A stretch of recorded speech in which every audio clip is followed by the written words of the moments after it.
That memory is the most shameful thing for me to think back on. To think that I said that to my own mother.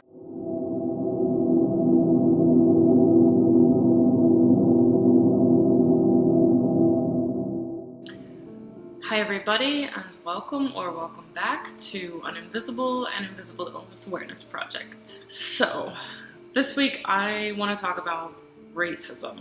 Specifically, my personal experiences with racism, which is a pretty tricky topic, especially considering how light I am. There are a lot of people who feel that mixed or lighter people shouldn't share their story because they get more attention, and that takes attention away and sort of erases the stories of darker people. Yet we also have evidence that a lot of times if people are prejudiced, they tend to only listen to people who are like them.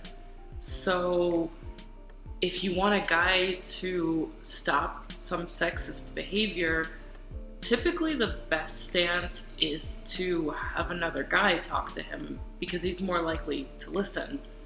And there's this video that was really popular where this woman's in line at the store with her sister, and her sister, who's darker, ends up noticing that the cashier is treating her differently, and the lighter sister steps in. And basically the message there is that the lighter sister is able to use her light skin privilege for good in that case. So you see, she used her white privilege, and even though Kathleen is half black and half white, she recognizes what that means. And she made the statement. She pointed out the injustice. And she, as a result of that one act, influenced everyone in that space. But what would have happened? I can't know for certain had the black woman said, "This is unfair. Why are you doing this to me?"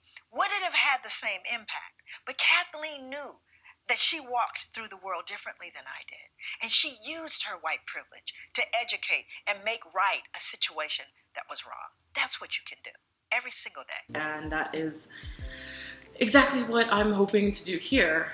But obviously I don't have the same experiences as someone darker than me. The darker you are, the more racism you're going to encounter, and I am very light on the opposite extreme of that spectrum. A lot of people will look at me and think I'm just white, or they'll guess that I'm Mediterranean or something. Maybe they think I'm Arab, but typically people would not guess that I'm actually black. Especially, ironically, now that my hair is locked and people can't see the volume and coarseness of my hair, they tend even more so to just assume that I'm white. This is my hair after washing and doing absolutely nothing. There's definitely going to be a lot that I can't relate to, but I did want to at least share what I could, because now is not the time to be silent. It's the time to speak up and speak out. One race-related experience that really stands out in my mind is when I was in first grade. I came home from school and I remember trying to have this conversation with my mom. I was sort of trying to find this roundabout way to say, you know how people choose like red or blue or green as their favorite color. Nobody ever chooses brown as their favorite color. And I was trying to make the point that brown is not a pretty color, like gray is not a pretty color. These are not the colors that people are drawn to. And I think I was talking to my mom, and my dad might have come home mid-conversation, but I remember she was sitting on the couch and he was sitting next to her with her arm around her, kind of like rubbing her shoulder, trying to comfort her.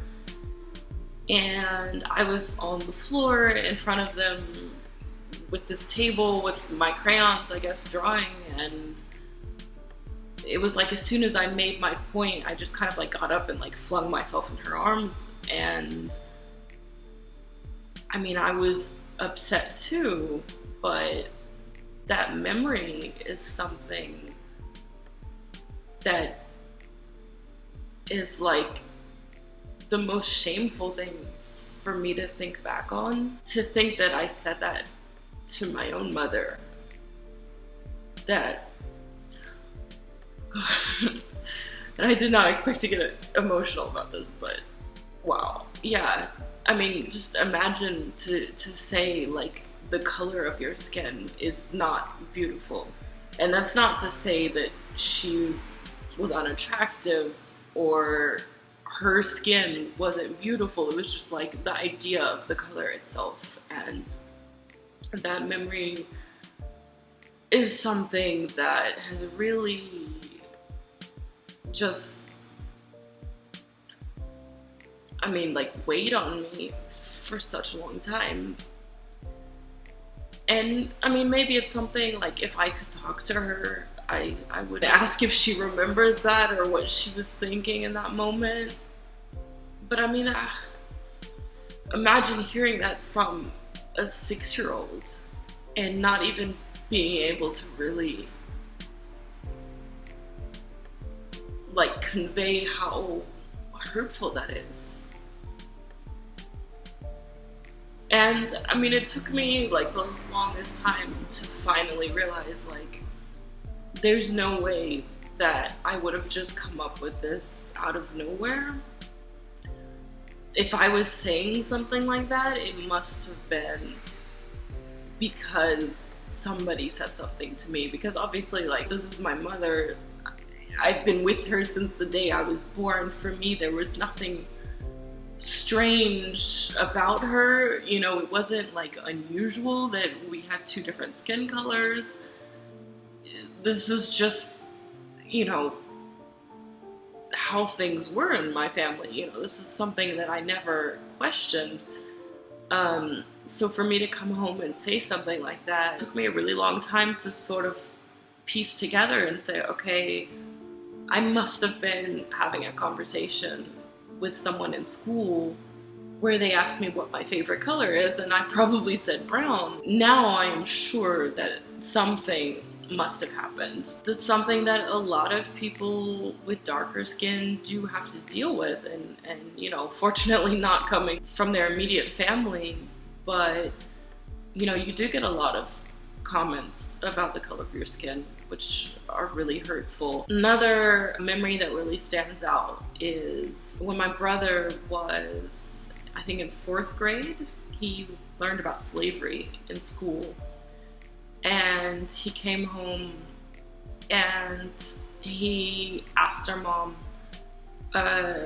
you know, Mommy, back during slavery times, Daddy and, you know, me and our other brother, where would we have been? Because he could tell as a 10-year-old that he would have been treated differently than the rest of us in our house, our immediate family. He knew, you know, as a 10-year-old, he was saying to himself, I'm gonna be treated differently than my brother and my sister and my father, because I just happen to be darker. Happy birthday to you, And many more on Channel 4, The Old Fat Lady on Channel 80, and Scooby-Doo on Channel 2. No, it's the Big Fat Lady on Channel 8. And I guess maybe on some level he was questioning if we would be considered white or black, because there is a point where you don't really know how all of that works in your particular culture. And my mom said they would have been out in the field with me and you. And my mom told me about that, and I mean, I was like 17 or 18 at the time, I guess, but it was still a shock for me. And not because I thought, well, I'm so light, I would have been in the house. Just that heavy thought of, like, we would have been property. We wouldn't have been considered human. Yeah, you would be treated worse the darker you are, but at the end of the day, the one drop rule was created to make sure that people like me who are lighter didn't automatically get to say that they were free and that they had rights.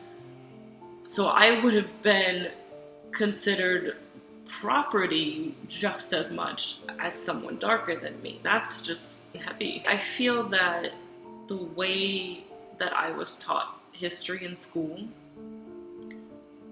portrays it like slavery was a thing of the past.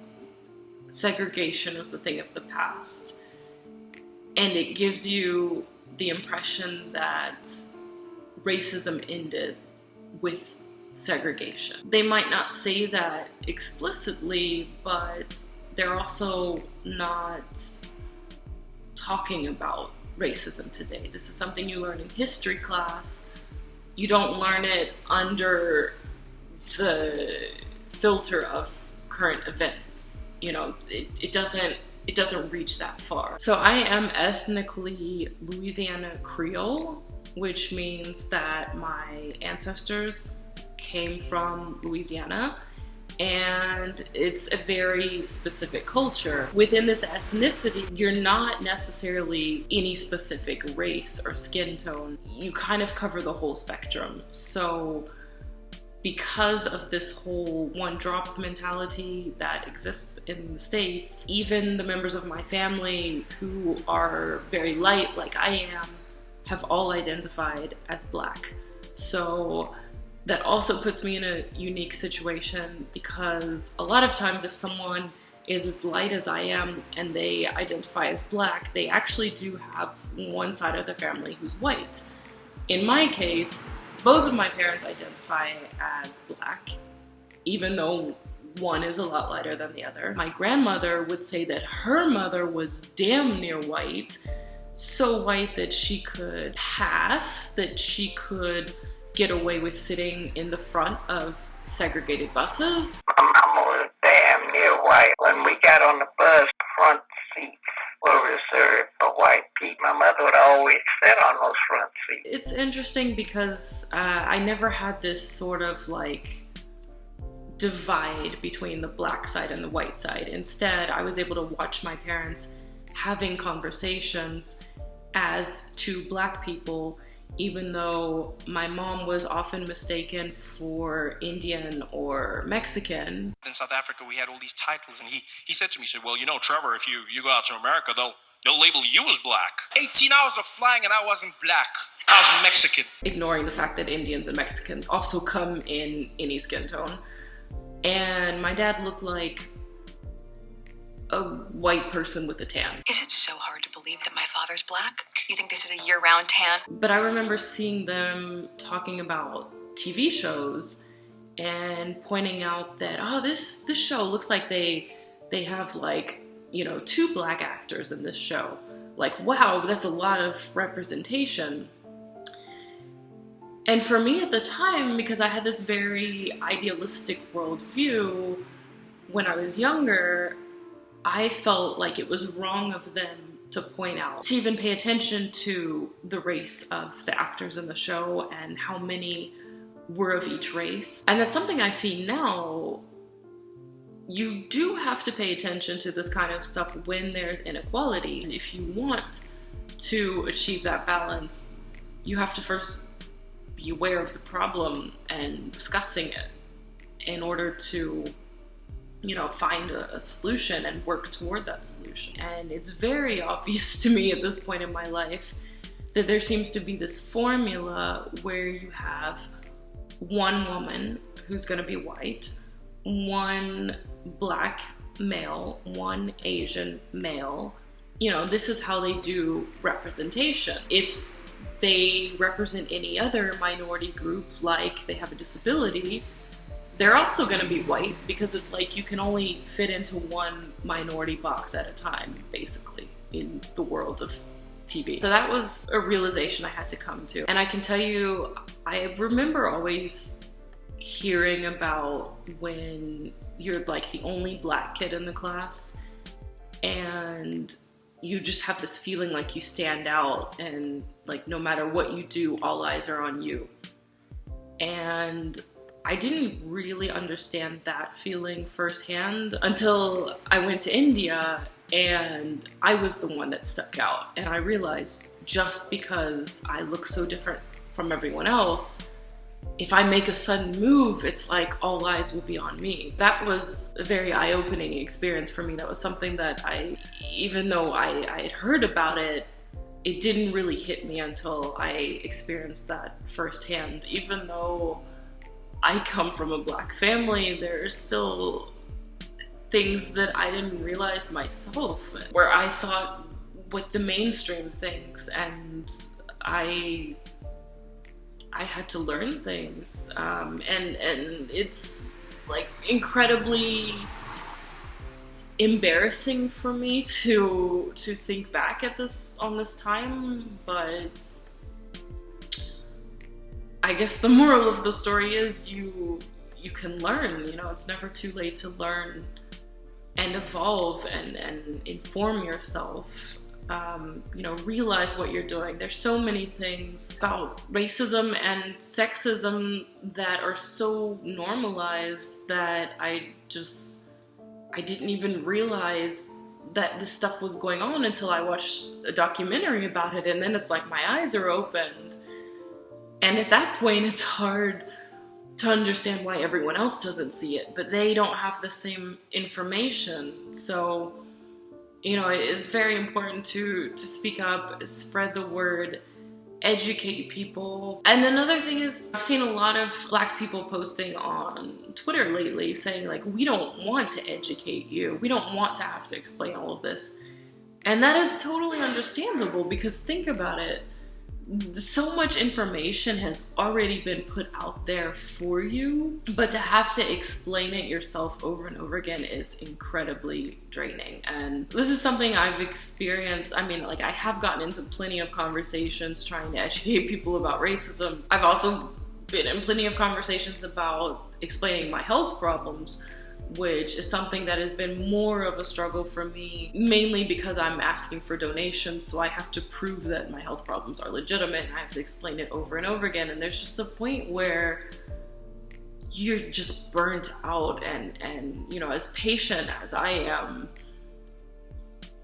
there's a point where anybody reaches their limit and they just can't deal with it anymore. And I don't agree with people blocking anyone who disagrees with them, because then there's no chance to expose those people to your good side. There's no chance for them to be exposed to information to show them how they're wrong.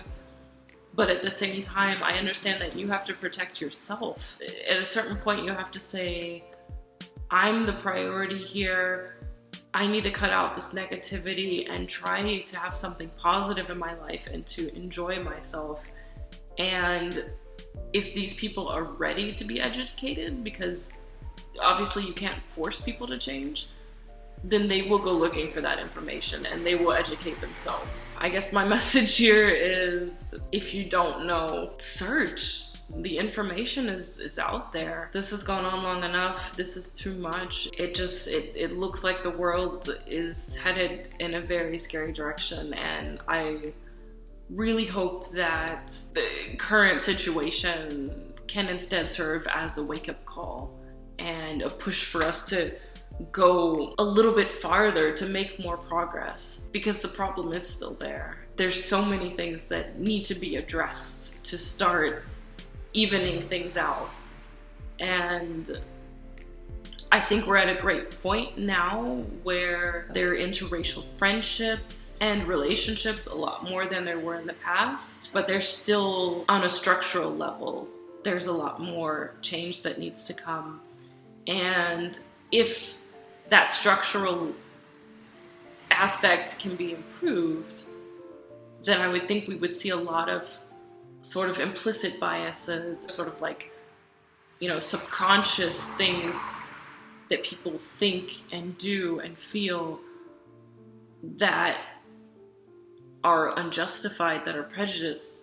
We would see those start to shift and become more balanced and realistic. Anyways, I will see you guys next week.